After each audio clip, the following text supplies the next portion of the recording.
Hey there, Mr. Redder here. Welcome back to another episode of r/Entitled Parent Stories. Our first story we'll be reading today. My mother-in-law is threatening to sue me for grandparents' rights. After that, manager insists I do my job properly. Happy to comply, sir.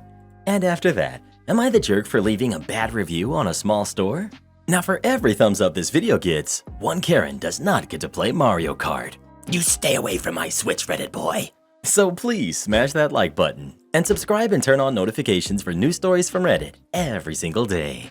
My mother-in-law is threatening to sue me for grandparents' rights. I, 28 female, have been married to my husband, 30 male, for 2 years, and we've been together for almost 10 years. I love my in-laws and have never had an issue with them, at least before I was pregnant with my first baby. My mother-in-law has one other daughter. Let's call her Jane, but she lives across the state. She has 2 boys and is done having kids.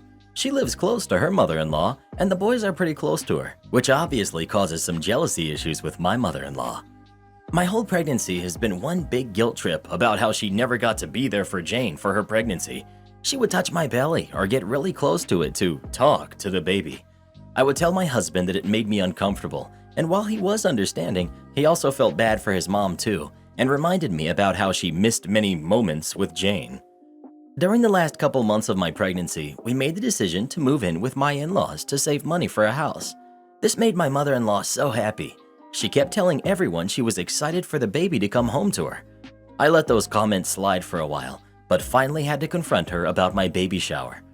My parents bought us a crib and nursery decorations for my registry, and my mother-in-law made a joke to my mom how good everything is going to look in her, my mother-in-law's, room, and that she's basically going to be our live-in nanny.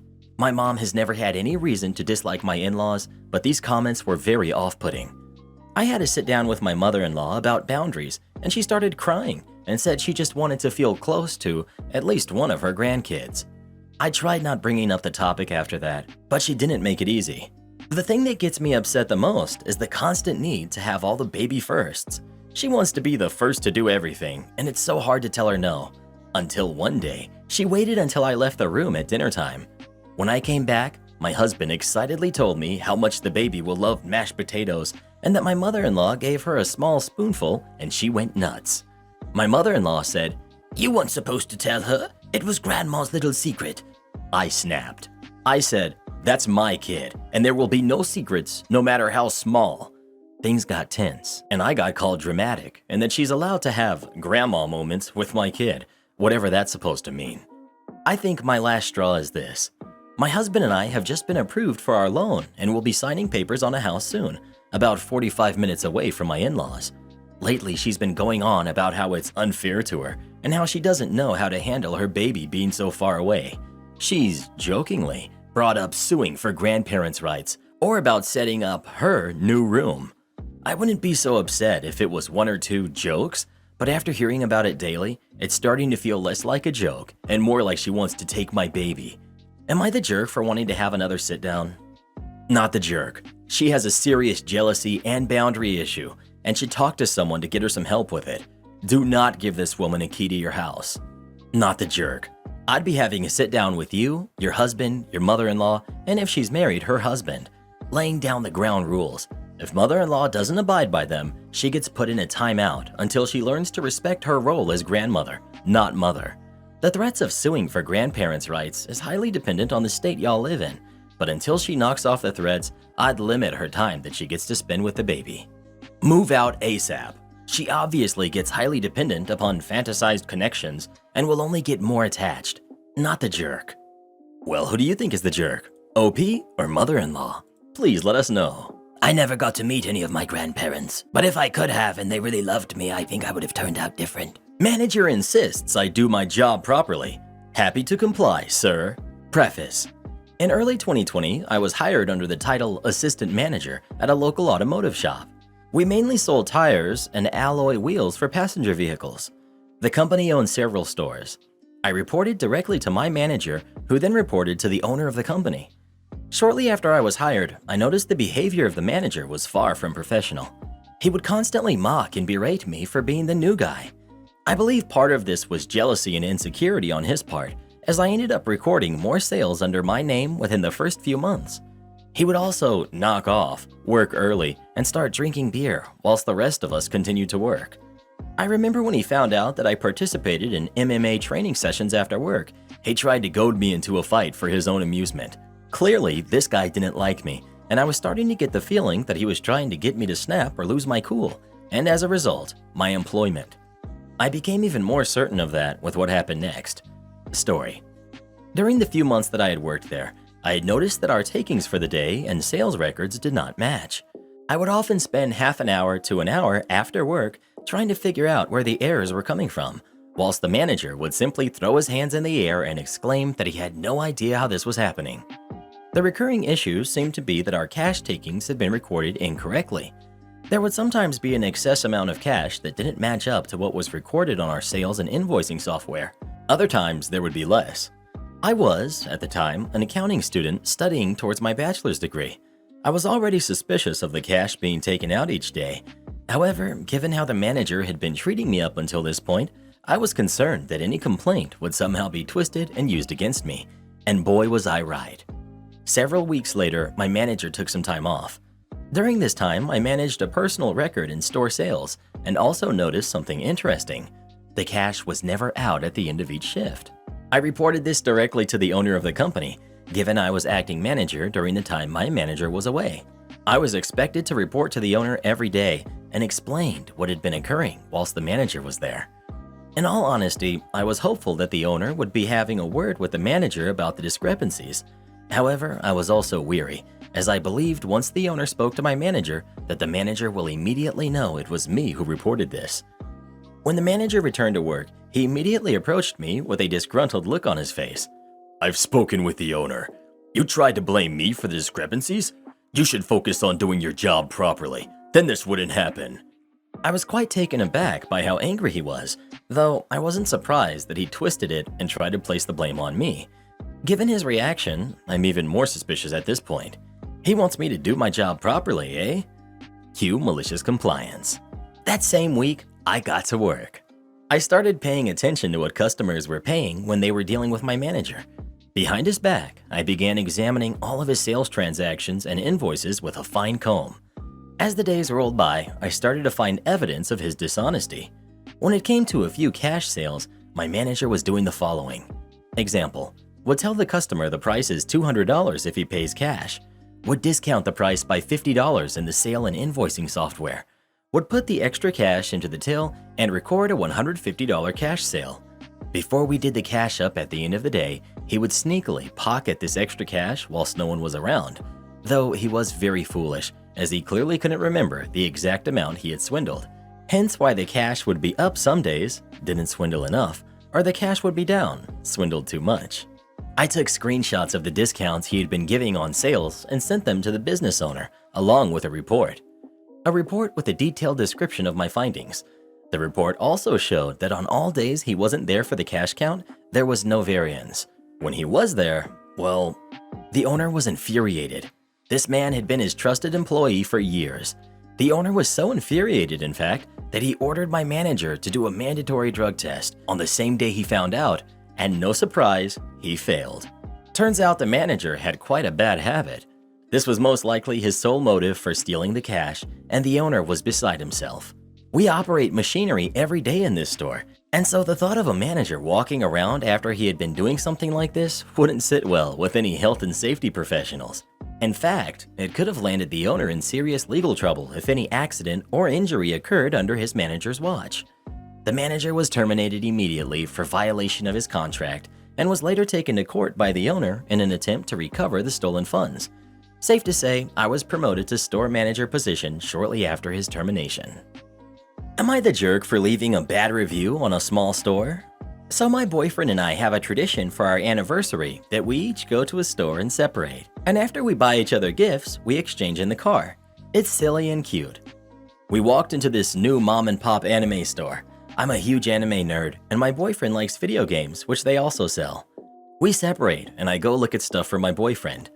A worker walks up to me and starts chatting, then points at my leg. I have a pretty big tattoo from Naruto on my thigh, among other anime tattoos. He asks if I got that for my boyfriend, and I said no, I've always loved Naruto, and then I showed him my other anime tattoos. He started quizzing me on the lore of the anime, and I told him I wouldn't have spent $1,000 on tattoos of an anime I didn't know about, and I didn't appreciate him trying to catch me in a gotcha moment. He then told me that he didn't believe I could ever fully understand the real story of Naruto and the depth behind it. I told him I didn't need his services, and he can go back to the front desk. He told me I was a rude wannabe jerk and walked into the back, and I continued purchasing my items. I left a review later that basically said one of the employees called me names when I didn't want to prove my nerd cred to him. The owner left a comment on my review asking for an email conversation and asked that I take down my review because people have started complaining about this employee as well as his sale revenue has dropped. I told him I wouldn't, and maybe he shouldn't hire jerks if he doesn't want bad reviews. My friends tell me that I'm overreacting. Am I the jerk? Not the jerk. As if Naruto is some grand epic that's hard to understand. A 12-year-old could understand it. OP. I love Naruto, obviously, but it's really not that deep. Not the jerk. You're not overreacting. If the store owner wants to get his revenue back, he can fire the jerk. You are under no responsibility to put up with this kind of treatment. Don't let anyone tell you otherwise. Not the jerk. I'd edit my review to add what the owner did with screenshots. Well, what do you think? Should OP remove the review or not? Please let us know. Absolutely not. That would kind of defeat the whole purpose of what reviews are for. I exposed my manager as a hypocrite. Backstory. I work in a residential facility for people on probation. They can serve out a sentence there on work release or if they're sentenced to our treatment program. So they come and go a lot. Part of my job is sending anything new they bring back to the property office to be inventoried or held as contraband. Stuff that isn't illegal, but they can't have in the facility, like chewing tobacco. They're not allowed to bring outside food or drinks, so part of my job is throwing it away if it's perishable or unwrapped. This guy returned with a bag of burgers and burritos his job was throwing away, so I disposed of it and he complained to the policy compliance manager who runs the property office. She told me that I had to get with that client for financial reimbursement. I tried getting her to understand that I threw that stuff away because it would not keep back in the office, as her own policy states, and she didn't care. Her words to me were, "Property officers are the ones who sort through the property for contraband or disposable items. Your job is not to review the property, just bag it up and label it with their name. Everything goes through property."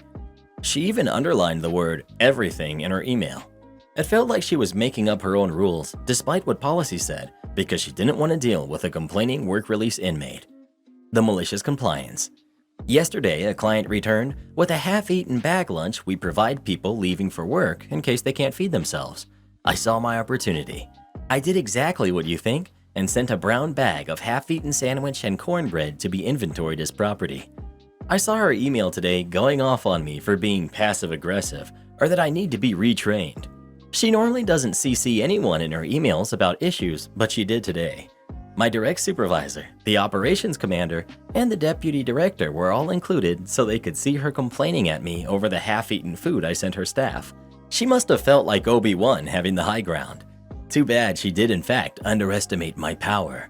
I included even more supervisory staff in my response and directly quoted her original emails to me and pointed out that she had told me her staff were the ones that throw things away and that I was to bag and tag everything.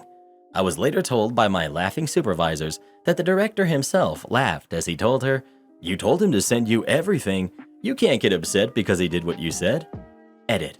Some of the comment notifications I'm getting are from people apparently really upset that I'm throwing food away. While I do agree, it's important to look out for people trying to get their life together on probation. Please let me reassure you that we feed them 3 meals a day in our cafeteria. Make them food trays to be saved for later in a fridge, set aside specifically for people who miss meals due to their work schedule, and always have bag lunches made fresh daily for them to take with them when they leave. There are even vending machines available to them. We are not starving them if they try to bring in outside food. The rules about outside food are made clear to them day one. Chill. Am I the jerk for not wanting my husband's other kid in my house? My husband cheated on me while I was pregnant and had a baby with another woman. I found out after the other kid was born. I've never been okay with this. It's exactly the kind of stuff I tried so hard to have not be a part of my life. If it was possible, I would have divorced him by now, but I'm stuck at a legal dead end and it's not possible. We have a legal and emotional separation agreement though. Since he travels a lot, and between the baby, my parents, and my career, I've been able to avoid thinking too much about it. Well, so I thought. It's been almost 2 years since then, and now he wants to bring that kid into my house. I guess he has some kind of schedule with the other kid's mother that includes visits, and he wants that visitation to be in what is technically still his residence. Absolutely not. I'm not a stepmother to any kid, and unlike in most of these situations, the house we're living in is truly only mine. It's under my parents' names, but I got it when I got POA and they had to go into a care home. I'm not having this kid in it. My husband and our family say that I need to deal with it because I'm still married, that I need to accept my stepkid, and that I'm a jerk for excluding a baby and preventing siblings from having a relationship. I don't agree. This kid may technically be siblings to mine, but I don't need to play mom to this kid to make a relationship happen, and I don't want any of this crap coming into mine or my kid's safe space. Am I crazy for not wanting this kid here? Edit. Why can't you get divorced? Why is he still living there? In my state, to file for divorce, both parties need to have been separated for over a year and living in separate residencies, which requires one of us to move out. He doesn't want a divorce, so of course he won't move out. I can't make him because we're still married. In theory, I could move out and start the clock, but realistically I can't. With the POA, I can't just abandon the house. I couldn't afford to anyway, but even if I did, he would be able to remain there. I would eventually get the house back, but in the meantime, he could easily destroy it, and then I'd have legal problems from that. To clarify on the separation agreement, those don't technically exist in my state, but since we have it notarized, we could use it as an interim agreement on custody and the split on finances once that clock starts, and especially post-filing. Edit 2. Adultery at fault. I could file based on adultery. I don't really want to go that route because it would turn the entire situation very hostile very quickly, and I would still have to have him living here until we could get a court date, which could easily be months and months in the future anyway. I realize it already seems as hostile as possible right now, but day to day things are civil in a way that it wouldn't be if I did that. I also am not confident that it wouldn't look bad because I would have been waiting 2 years after knowing about it to do anything. Not the jerk. This may not be a popular opinion since most on here say you have to be a perfect step-parent and accept all situations, but you are not at all the jerk. I was in a similar situation and still get upset 30 years later. Don't let people tell you what to do or how to feel. It's your house. Tell the father to go someplace else. Also, typically, the partner is aware of the spouse having kids prior to moving in and getting married. A step-parent that tells their partner they don't want anything to do with the kid in question is different, as they knew before, so now they have to live with it as it was always part of the deal. This situation is different. She doesn't even want to be in a relationship with the father. It's exactly like all the other stories that we see recently where the OP is divorced and the ex wants the OP to take care of the step and have siblings for a weekend or something, and each time the OP is not the jerk. The only difference is that she's stuck living with the other parent, and the other parent is using legal loopholes to stay there and stay married, twisting OP's hand as it is. OP, I'm sure you checked all you could legally do in your state and have already thought of it, but just in case, since it's technically not your house, do you have the power of attorney? Is an eviction notice possible? Get a lawyer, a good one. He will bring his other kid. You need a lawyer to evict him. A lot of people who share a residence go through divorce. It shouldn't be this hard without another way out. Get a lawyer and file for divorce and evict him. Not the jerk. Not your kid, not your responsibility. And furthermore, in my opinion, that wouldn't be right having you look after the kid from his affair. Am I the jerk for accidentally telling my fiancé I don't like his sister and she won't be a part of my wedding? This situation is literally ridiculous, but this whole thing has caused a huge divide across the family, so I'm here to get a consensus. Throwaways for privacy, even though there's a good chance my fiancé will see it. I, 26 female, have been with my fiancé, Chris, 26 male, for 4 years now. He and his sister, 21 female, Lilac, are very close. They had a pretty rough childhood and always promised each other to be there no matter what. Lilac is a good sister to him, but as a person, truthfully, I can't stand her. She's literally the textbook definition of a bubbly blonde. She is overly charismatic, always giggling, and in general, just acts too immature for my taste. She likes to pull pranks every once in a while on my fiancé, and he gets her back, but the whole ordeal just seems childish and obnoxious to me. Ever since we got engaged, I knew I didn't want her in my wedding party because that means I'd have to spend time with her at my bachelorette and other parties. Fast forward to last night, and my fiance asks me when I plan on asking Lilac to be a bridesmaid. I got quiet and truthfully said I didn't plan on doing so. This upset him because he said he wants his sister to be a part of the most important day of his life, and that if I didn't do it, he was going to make her a groomswoman to make sure she's included. I can't lie, this set me off. I went off about how I want to feel respected by him and be able to enjoy my wedding day. He said he also wants to enjoy his day, which to be fair, I understand. This is where I may be the jerk. I told him that I have always disliked his sister and wished he would just not include her for once on a day that isn't even about her. He got quiet and went into our guest room to be alone. A couple of minutes later, I got a text from Lilac that she completely respects my decision to not want her in the wedding party, but she's hurt to know what I actually feel about her. I didn't want her to find out at all, and now he's told his whole family about our argument. Half of them are attacking me, and half of them are saying it's my day, so I should be able to enjoy it. Honestly, this whole ordeal is stressful for no reason, because Lilac isn't even upset I don't want her in my wedding party, yet the whole family is upset, and my fiance has been very short with me all day. Am I the jerk? Edit. Just because I don't like her personality doesn't mean I'm mean to her. Being around her drains my social battery, but I've never been mean to her, nor did I want her to find out, ever, especially in this way. I'm just super introverted, and our personalities collide. I don't want her at my bachelorette party because I want to enjoy it fully and not feel anxious the whole time because the personification of a human firecracker is attending. You're the jerk. You didn't want her in your wedding party because that means you'd have to spend time with her at your bachelorette party? Boy, do I have some bad news about what's going to happen if you actually marry her brother and legally bind yourself to him and his family for the foreseeable future. To be clear, you're free to not want to have her in your wedding, but if she's going to be your sister-in-law, you might have to get over your distaste of blondes who've, checked list, been bubbly and happy. Don't worry, she may be able to avoid Lilac permanently. The fiancé is rethinking this wedding as we speak. We can only hope OP is correct and her fiancé sees this post despite the anonymous account and changed names. He needs to understand how toxic OP's behavior is, so he'll finally call off the engagement and break up with her. I agree. While it is okay to not like someone in your partner's family if there's a good reason for it, my mom doesn't like her sister-in-law because it always has to be about her. My sister's wedding, my grandma tried to convince my sister to do something special for my aunt so she doesn't feel left out. OP literally has no reason to not like her. It seems like Lilac is genuinely a good person, and knowing that OP doesn't like her probably really hurt her. Just because someone is always in a good mood doesn't mean you shouldn't like them. This is like insanely toxic behavior.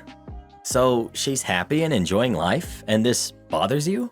Might want to do some inwards reflection there, bud. You're the jerk. It's your fiance's wedding too. It's not all about you. You're the jerk, and you sound jealous of their relationship. It's not just your wedding, it's his wedding too. And if you don't want her there as a bridesmaid, then that's fine. But it's unfair for you to dictate that he can't have her on his side and blow up at him for wanting to include her. Lots of selfishness on your end. That's not a great way to start a marriage. It's not even like she's major drama. You just find her too giggly and obnoxious. Well, who do you think is the jerk? OP or her fiancé? Please let us know. Has there ever been a wedding where there weren't people fighting about something? Am I the jerk for telling my pregnant sister she needs to go and making her move out? My sister, Allie, is currently 7 months pregnant with a daughter she's planning to name Violet. Allie moved in after she discovered she was about 2 months pregnant. She and her boyfriend agreed beforehand that they didn't want to settle down and wanted to stay childless. Her boyfriend had a vasectomy and they take other precautions, but Allie still got pregnant. Allie said that getting pregnant changed her mind about not settling down, and she wanted her and her boyfriend to get married so they could raise the baby together. Her boyfriend said he would pay child support and other things, but because of some stuff that happened in his childhood, he knew he wouldn't be a good enough father for Violet. They're still in somewhat contact, but have broken up. Several family members offered to let Allie move in as well, but she chose to move in with me. Since she's moved in, Allie has been a nightmare. She's nice to others, but vicious towards me. Just recently, I didn't buy the right brand of sliced raisin bread. Allie wanted a different brand than the usual, but neglected to tell me that. And she went off on a tirade about how I was a failure in life, and it wasn't surprising my ex cheated on me.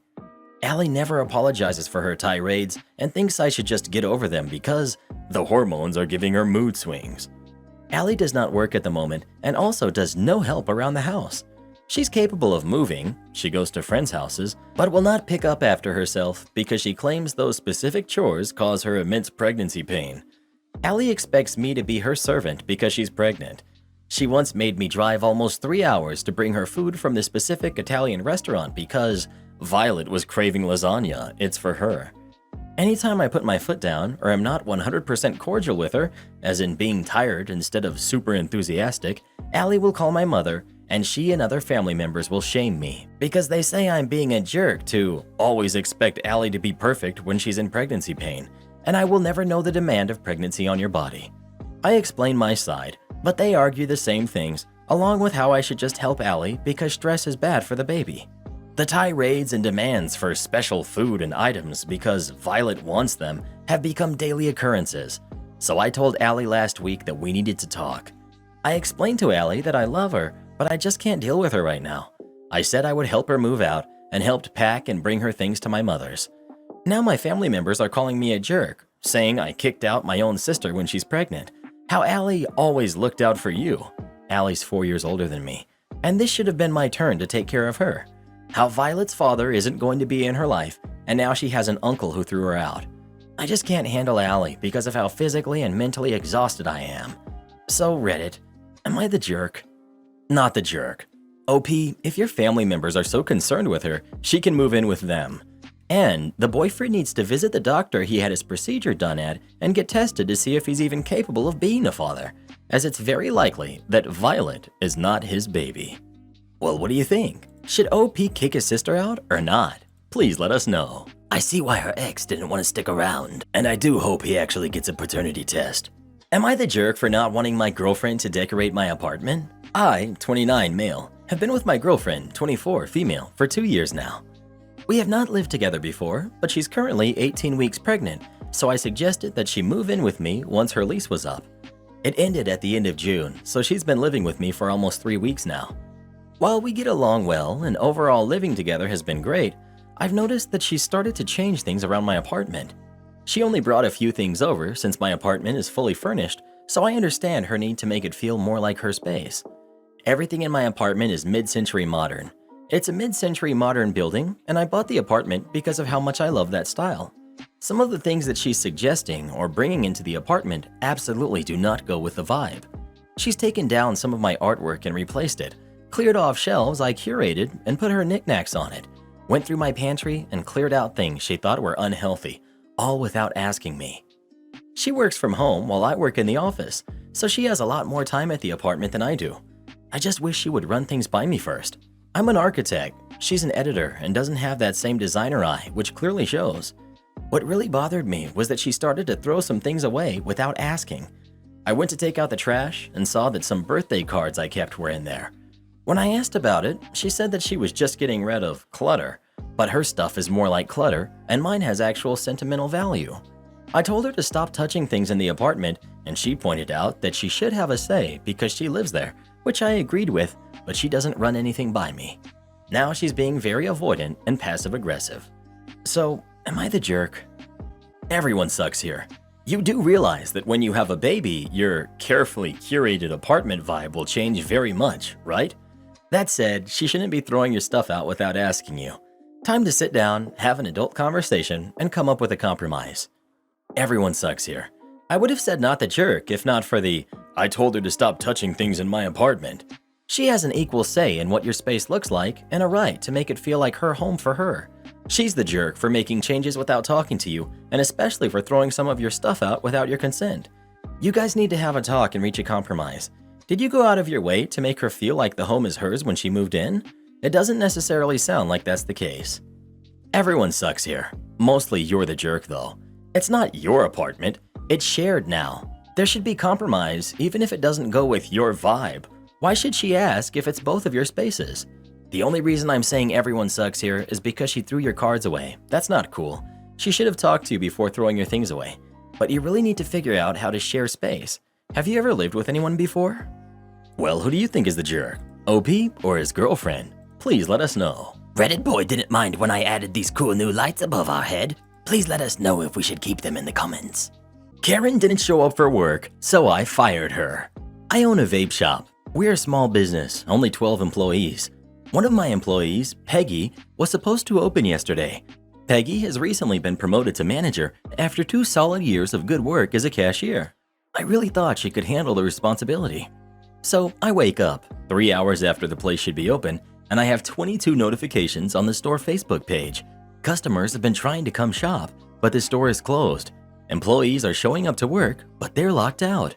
I call Peggy and get no response. I text her, same thing. So I go in and open the store. An hour before her shift was supposed to be over, she calls me back. I ask her if she's okay, and she says she needed to take a mental health day and do some self-care. I'm still pretty upset at this point, but I'm trying to be understanding as I know how important mental health can be. So I ask her why she didn't call me as soon as she knew that she needed the day off. Her response, I didn't have enough spoons in my drawer for that.